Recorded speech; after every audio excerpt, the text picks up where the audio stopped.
परमेश्वर के आश्चर्य कर्मों के बारे में क्या बता रहे हैं। हम नए नियम को जब पढ़ते हैं तो उसमें बहुत सारे आश्चर्य कर्म हम देखते हैं।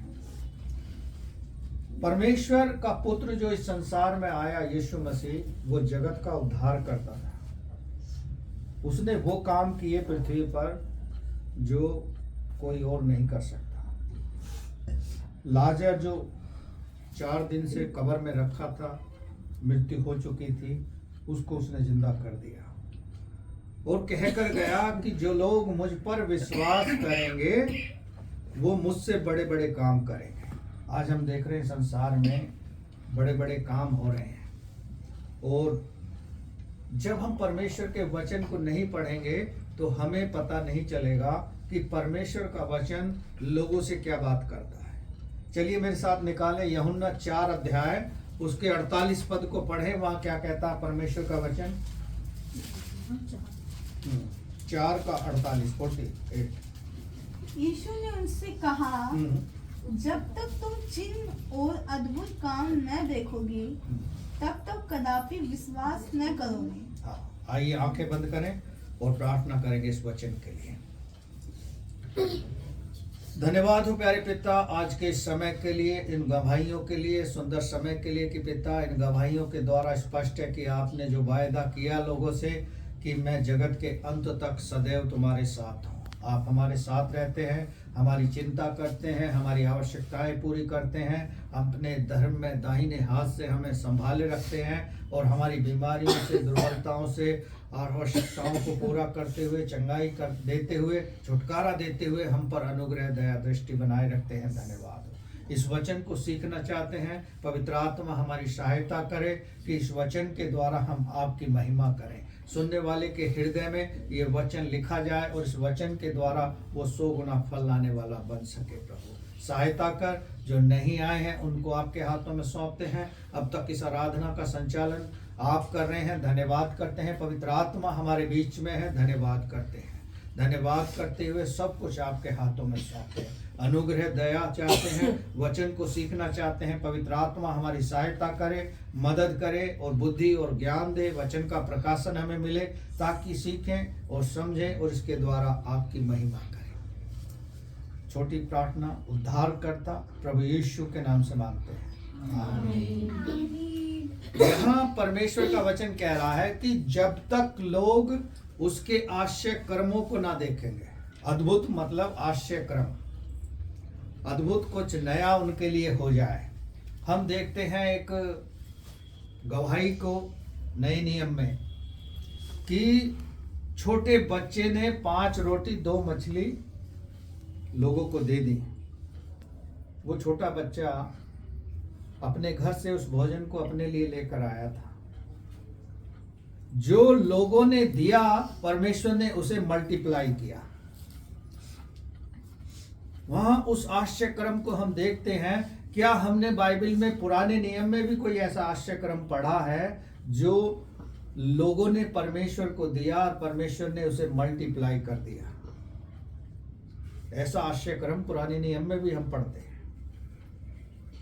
किसी ने पढ़ा है तो वो जानता होगा, यदि नहीं पढ़ा है तो वो नहीं जान पाएगा कि जब हम पुराने नियम में पढ़ते हैं, पुराने वचन को देखते हैं कि वहां भी परमेश्वर ऐसे ही आश्चर्य कर्म करता था। आज हम देखेंगे एलिशा का आश्चर्य कर्म और 2 ऐसे आश्चर्य कर्मों के बारे में सीखेंगे जो परमेश्वर के दास ने अद्भुत रीति से लोगों के लिए किए। चलिए मेरे साथ निकालेंगे दूसरा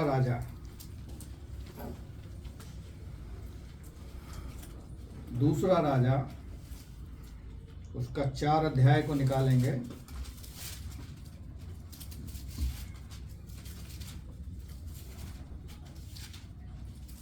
और 38 से 44 तक पढ़ेंगे। दूसरा राजा और 4 अध्याय उसके 38 से 44 तक पढ़ेंगे। तब एलीशा गिलगाल को लौट गया। उस समय देश में अकाल था और भविष्यद्वक्ताओं के चेले उसके सामने बैठे हुए थे। और उसने अपने सेवक से कहा, हंडा चढ़ाकर भविष्यद्वक्ताओं के चेलों के लिए कुछ पका।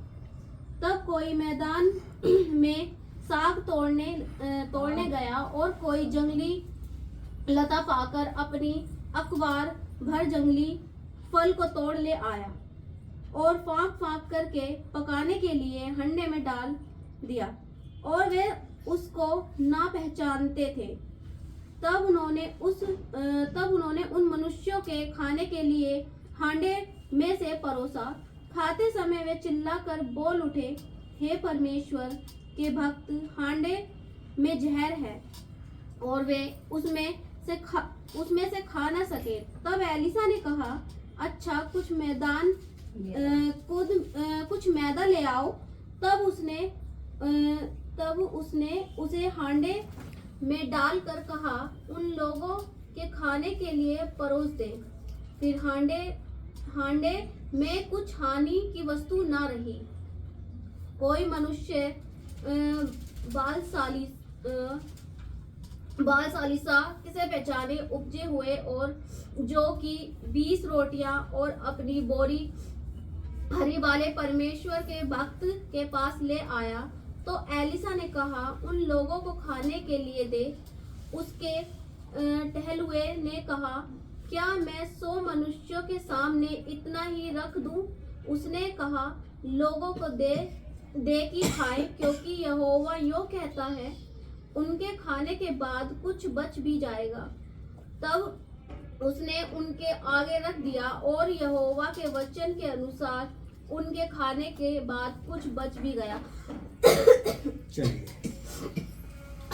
ये एलिशा के जो महान आश्चर्य क्रम हम देख रहे हैं। एक तो जहरीला खाना था, लेकिन परमेश्वर के अनुग्रह से जो उसका भक्त था, जो उसके सेवक था एलिशा, वो भी नहीं जानता था।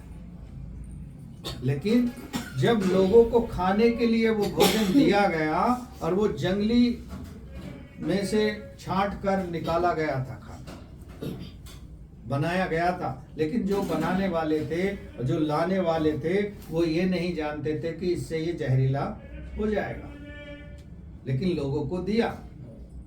लेकिन हम यहाँ पढ़ते हैं, वहां किसी की हानि नहीं हुई, जहर खाने से वहां किसी की मृत्यु नहीं हुई। लेकिन आज हम देखते हैं संसार में लोग क्या कर रहे हैं, अपने गमों को भुलाने के लिए, अपने दुखों से छुटकारा पाने के लिए जहर का इस्तेमाल करते हैं और उनकी उससे अचानक मृत्यु भी हो जाती है। लेकिन यहाँ हम देख रहे हैं एलिशा के पास जो लोग आए हुए थे, जैसे हम परमेश्वर के पास आए हुए हैं, वैसे ही एलिशा के पास लोग आए हुए थे।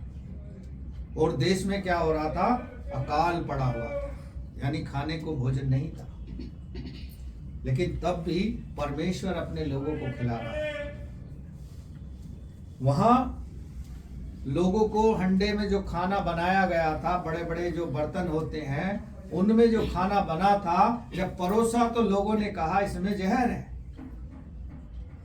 यानी कि लोगों को उसका स्वाद पसंद नहीं आ रहा होगा, या यूं कहें कि वो उसको जैसे ही खा रहे होंगे वो जहरीला उन्हें महसूस हो रहा था। तब उन लोगों ने क्या किया, एलिशा को कहा, भक्त कि जो परमेश्वर का भक्त था, कि इसमें जहर है, लोगों को मत दो। क्या परमेश्वर जानता था इस बात को, या एलिशा जानता था? परमेश्वर तो जानता था, क्योंकि वो आश्चर्य कर्म करता है और लोग उसके आश्चर्य कर्मों को देखकर उस पर विश्वास करते हैं। आज हम देख रहे हैं जगह जगह क्या होता है, बड़ी बड़ी सभाएं लगती हैं और लोग, बीमार लोग आते हैं, कठिनाइयों से घिरे हुए लोग आते हैं और वो शांति पाकर जाते हैं, वो चंगाई पाकर जाते हैं, क्योंकि परमेश्वर ने इस संसार को बनाया है। उसने आपको और हमको बनाया है, हमारे शरीर की रचना की है। वो जानता है कि हमारे शरीर में कहाँ कमी है। जैसे उदाहरण के लिए इस मकान को बनाने वाला जानता है कि इसमें कहाँ गलती है, उसी प्रकार से परमेश्वर है। खाना बनाने वालों को नहीं पता था, लेकिन जब खाया तो उसका स्वाद बेकार लगा और उन्होंने एलिसा को चिताया कि इसमें जहर है। एलिसा ने उसका क्या किया? हल किया समस्या का। कहा इसमें कुछ मैदा मिला दो। उसी प्रकार से हम देखते हैं एक और आश्चर्यक्रम, जब काना में सबसे पहला आश्चर्यक्रम यीशु मसीह ने किया था, जो शुरुआत थी उसके आश्चर्यक्रमों की। वो विवाह में जाता है और वहां दाखरस खत्म हो जाता है, जो लोगों में वहां की परंपरा के अनुसार से लोगों को वेलकम में दिया जाता है। वहां वेलकम में दिया जाने वाला दाखरस खत्म समाप्त हो गया और लोग उसके लिए परेशान हो रहे थे। तब यीशु मसीह की जो माँ थी वो कहती है जैसा ये कहे वैसा करना। जिस विवाह में गए थे, जिस परिवार में गए थे, वहां उन्होंने कहा, मटके थे बड़े बड़े जो पहले समय में रखे रहते थे, उन्होंने कहा इसको भर दो। ना वहां हम देखते हैं यीशु मसीह ना प्रार्थना करता है ना कुछ करता है, लेकिन मुंह से बोलता है और उन पानी को कहता है कि अब इनको लोगों के वेलकम के लिए निकाल कर दो। लोग उसे पीकर इतने प्रसन्न हो जाते हैं, इतने खुश हो जाते हैं और कहते हैं कि अच्छा वाला दाखरस पहले क्यों नहीं दिया। वो प्रशंसा करने लगते हैं उस विवाह में आए हुए लोग उस परिवार की। वो नहीं जानते थे कि यीशु मसीह का ये किया हुआ आश्चर्यक्रम है। आज बहुत सारे लोग हैं जो बीमारियों में, कठिनाइयों में, परेशानियों में घिरे हैं और बीमारियों में जूझ रहे हैं। परमेश्वर उन्हें बुला रहा है चंगाई देने के लिए, छुटकारा देने के लिए और अपने राज्य का वारिस बनाने के लिए। क्योंकि यूहन्ना 1 अध्याय में लिखा है, जितनों ने उसे ग्रहण किया है उसने उनको परमेश्वर की संतान होने का अधिकार दिया है। अभी तो हम संसार में रह रहे हैं, संसार के हमारे अपने माता पिता हैं, हम उनकी संतान हैं, लेकिन जब हम यीशु मसीह को उद्धारकर्ता करके ग्रहण करते हैं, उसके आश्चर्य कर्मों पर, उसके कार्यों पर विश्वास करते हैं और वो हमारे पापों के लिए क्रूस पर चढ़ा, हमारी बीमारी दुर्बलताओं को अपनी देह में लिया और छुटकारे के लिए लहू बहा दिया। कोई ऐसा नहीं है जो हमसे कितना ही भी प्रेम करता हो और हमारे लिए अपने आप को दे दे, लेकिन यीशु मसीह ने संसार के लोगों के लिए, उनके गुनाहों के लिए, उनकी बीमारियों के लिए, उनके दुखों के लिए, उनको शांति देने के लिए, उनको छुटकारा देने के लिए अपने आप का बलिदान किया। हम 5000 की भीड़ के लिए देखते हैं, छोटे बच्चे ने बलिदान किया, अपने भोजन को यीशु मसीह के सामने रख दिया। यहां भी लोगों ने क्या किया, 100 लोग थे, कुछ बालें थी और कुछ उनके पास खाने का पदार्थ था। उस समय गेहूं की बालों को तोड़कर ऐसे ही मल के खा लिया करते थे।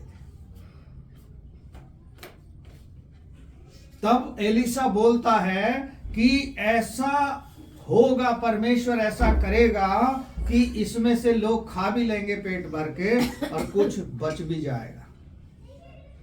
और हम 5000 की भीड़ में भी देखते हैं, यीशु मसीह जब उन रोटी और मछली पर आशीष मांगता है और कहता है लाइन से बिठा दो, पंक्ति बनाकर, और सबको भोजन दो। यीशु मसीह के 12 चेले थे, 12 चेलों ने 12 टोकरियां उसमें से उठाई। इतना मल्टीप्लाई परमेश्वर ने किया। Hallelujah, hallelujah. इतना आशीष परमेश्वर ने उनको दिया, कुछ रोटी कुछ मछली के द्वारा। यहाँ 100 मनुष्य है और कुछ बाले हैं, कुछ भोजन है, और उसको परमेश्वर का सेवक एलिसा कह रहा है कि लोगों को दो। लोगों को दिया। अकाल के समय में उन लोगों को परमेश्वर के सेवक के द्वारा किए हुए आश्चर्य कर्म का उन्होंने विश्वास किया। आज हम देखते हैं बहुत से लोग हैं, परमेश्वर को जानते हैं, पहचानते हैं, उसके बारे में पढ़ते भी हैं, लेकिन अपने जीवन में फॉलो नहीं करते। क्योंकि वचन कहता है बुलाए हुए बहुत हैं, चुने हुए कम हैं। भीड़ बहुत सारी इकट्ठी हो जाएगी, लेकिन उनमें से 1000 की भीड़ में से 100 लोग या 50 लोग भी ऐसे मिलेंगे आपको जो परमेश्वर पर विश्वास करेंगे। आज संसार में बहुत कुछ हो रहा है, ऐसा हो रहा है जैसा वचन में लिखा है, जैसा बाइबल में लिखा है। उसने कहा अकाल पड़ेंगे, भूखमरी आएगी, महंगाई, भ्रष्टाचार, आतंक, जातिवाद, सब कुछ हो रहा है जैसा परमेश्वर ने कहा है। मत्ती 24 अध्याय में लिखा है। और वो संकटों और कलेश जो आ रहे हैं इन दिनों लोगों पर, ये एक शुरुआत है। इससे भी भयानक चीजें होने वाली हैं 2026 में। लेकिन परमेश्वर का वचन कहता है, हे सब परिश्रम करने वाले बोझ से दबे लोगों, मेरे पास आओ, मैं तुम्हें विश्राम दूंगा, मैं तुम्हें शांति दूंगा। परमेश्वर अपने लोगों की रक्षा करना जानता है, उनके लिए वो सब कुछ कर सकता है, क्योंकि लिखा है परमेश्वर के वचन में, यहोवा के लिए कोई काम कठिन नहीं। यहोवा मतलब परमेश्वर। हम अपनी चिंताओं को, अपनी बीमारियों को, अपने आप को परमेश्वर से छुपा कर रखते हैं। जब डॉक्टर के जाते हैं, डॉक्टर पहले अपने आप से कुछ नहीं बताता, पहले पूछता है क्या परेशानी है, खांसी है, जुकाम है, ठंड लगती है, बुखार आ रहा है, तब वो जाके मेडिसिन लिखता है। लेकिन यहां हमें ऐसा डॉक्टर मिला हुआ है जो संसार का रचने वाला है, बनाने वाला है। उससे केवल कहना है और उस पर विश्वास करना है, वो आपके जीवन में ऑन द स्पॉट काम करेगा, उसका वायदा है। हम देखते हैं 12 वर्ष से लहू बहने की बीमारी थी स्त्री को। वो इतना विश्वास करती थी कि मैं यीशु मसीह से मिलूंगी और उसको देखूंगी, उसके पास पहुंच जाऊंगी तो मैं ठीक हो जाऊंगी, क्योंकि वो अपने जीवन की सारी कमाई अपनी बीमारी पर लगा रही थी। लेकिन कोई लाभ नहीं हुआ। जब यीशु मसीह से मिलने का वायदा करती है, जाने का प्रयास करती है, और उसे पता भी लगता है कि हाँ यीशु मसीह किसी पास के गांव में आया हुआ है, वो जाती है और देखती है कि उसके आसपास इतनी भीड़ है, और भीड़ में देखकर वो सोचने लगती है मैं पास तक कैसे पहुंचूंगी। लेकिन वो फिर भी कोशिश करती है, निराश नहीं होती। जैसे हम रोमियो 4 अध्याय के 18 पद में पढ़ते हैं, निराशा में भी आशा रखकर उसने विश्वास किया। उस 12 वर्ष से स्त्री को जो लहू बहने की बीमारी थी, उसे निराशा हुई भीड़ को देखकर, लेकिन उस निराशा में भी उसने विश्वास रखा और भीड़ में घुस गई। और पहुंचते पहुंचते भीड़ में यीशु मसीह के पास नहीं पहुंची, लेकिन उसके वस्त्र को छुआ उसने, और उसका लहू बहना उसी समय बंद हो गया जब उसने उसके वस्त्र को छुआ। पुराने नियम में भी हम देखते हैं एलिसा ने लोगों के लिए किया, दाऊद के लिए किया। उसने कहा तेरे वंश से राजा उत्पन्न होंगे, परमेश्वर ने उसके वंश से राजा। हमें और आपको भी वायदा करता है। व्यवस्था विवरण 28 अध्याय पढ़ना, उसमें हमारे और आपके लिए आशीषें लिखी हैं। लेकिन जब हम उसके निकट आएंगे तो वो हमारे निकट आएगा। जब हम उससे बातचीत करेंगे वो हमारी और आपकी बात को सुनेगा। जिस तरह संसारिक माता पिता होते हैं, अपने बच्चे की बात को सुनते हैं, वो जो मांगता है वो उसे देते हैं। यदि वो रोटी मांग रहा है तो उसे रोटी देंगे, बिस्किट मांग रहा है बिस्किट देंगे, दूध मांग रहा है दूध देंगे। परमेश्वर भी हमारी ऐसी ही चिंता करता है। परमेश्वर हमें मन के अनुसार देता है। क्या हम उसके आश्चर्य कर्म पर विश्वास करते हैं? क्या उस पर विश्वास करते हैं कि वो हमारे जीवन में अद्भुत करता है? क्योंकि उसके लिए कोई काम कठिन नहीं है।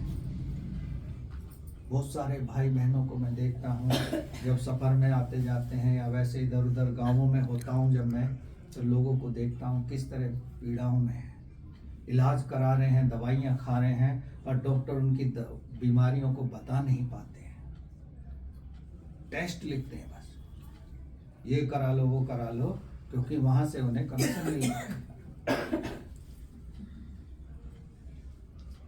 और मनुष्य को बेकार कर देता है हाइब्रिड और हाई पावर की मेडिसिन देकर, जो हमारे शरीर के अंगों को इफेक्ट करते हैं।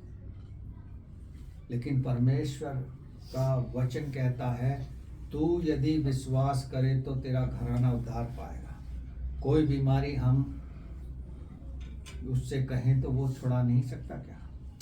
यह 53 अध्याय पढ़ना लिखा है, निश्चय ही उसने हमारे रोगों के लिए अपने आप को क्रूस पर दे दिया, रोगों को अपनी देह में लेकर उठा लिया और क्रूस पर चढ़ गया, मारा गया, गाड़ा गया और तीसरे दिन जी उठा, ताकि लोग उस पर विश्वास करें और उद्धार पाएं, अपनी बीमारियों से चंगाई पाएं, अपने परेशानियों से छुटकारा पाएं। एलिसा ने बड़े बड़े काम किए। हम देखते हैं एलिसा के पास नामान नाम का कोढ़ी आता है और वो उससे कहता है कि जाकर पानी में डुबकी लगा यरदन नदी में। जो कोढ़ी था वो बहुत नाराज होता है, वो सोचता है कि जिसने मुझे एलिसा के बारे में बताया है वो तो बहुत तारीफ कर रहा था, लेकिन इसने तो मुझे पास में नहीं आने दिया और दूर से ही कह रहा कि जाके यरदन में डुबकी लगा। वो जाता है, डुबकी लगाता है, लेकिन क्या चंगाई नहीं पाता है। फिर वो जाता है, लेकिन 7 बार डुबकी लगाने पर उसे चंगाई मिलती है। फिर वो खुश होकर आता है और कहता है, तुझे कुछ चाहिए तो मैं भेंट देना चाहता हूं। उसने कहा अपनी भेंट वापस ले लो, लेकिन उसका एक सेवक मांग लेता है। क्या हमको परमेश्वर किसी परेशानी से छुड़ा नहीं सकता? आज हम मानसिक तनाव में रहते हैं, दबाव में रहते हैं, परेशानियों में रहते हैं और छोटी छोटी चीजों के लिए चिंता करते हैं, लेकिन परमेश्वर का वचन कहता है, अपना बोझ यहोवा पर डाल दे, वह तुझे संभाल लेगा।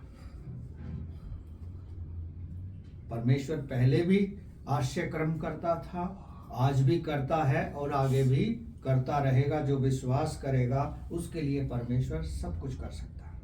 Hallelujah, hallelujah. परमेश्वर का धन्यवाद।